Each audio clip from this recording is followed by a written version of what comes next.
Hi there, I am Amol. Welcome to this complete core data with CloudKit course.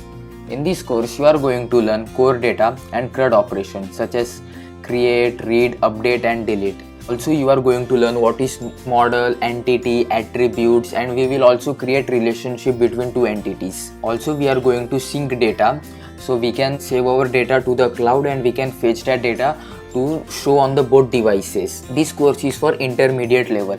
If you are an intermediate level developer, then you should take this course to learn core data and CloudKit. Core data with CloudKit is announced at WWDC 2019 session.